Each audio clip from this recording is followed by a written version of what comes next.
Hello বন্ধুরা, good morning. তোমরা সবাই কেমন আছো? আশা করি ভালো আছো, আমিও ভালো আছি। আজকে তো শনিবার। শনিবার মানে হচ্ছে নিরামিষ খাওয়ার দিন। আজকে আমরা নিরামিষ খাই। নিরামিষ কী কী রান্নাবান্না করবো তোমাদের সাথে সব পরে শেয়ার করবো। আগে বলো তুমি জল খাওয়া খাওয়া গেছো কিনা। আমি আবার জল খাওয়ার নিয়ে বসলাম, তাই তোমাদের সাথে শেয়ার করতে চলে এলাম। দেখো, আজকে সকালে জল খাওয়া হচ্ছে শর্ট টোস্ট। শর্ট টোস্ট আর মিষ্টি। এক এক দিন এক এক রকম জল খাওয়া খেতে ভালো লাগে, তাই আজকে শর্ট টোস্ট করে নিলাম। বাড়িতেই বানিয়েছি, দেখো তো ভালো লাগছে দেখতে।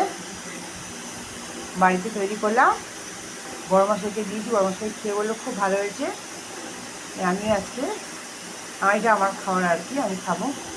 কারা কারা এরকম শর্ট টোস্ট খেতে ভালো লাগে, মানে ভালোবাসো, অবশ্যই কমেন্টস করে জানিও। চলো ঝটপট করে খেয়ে নিই, তোমরাও খাওয়া দাওয়া করো। দেখা হবে দুপুরের ব্লগে।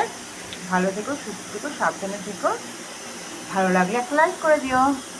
Homemade short toast.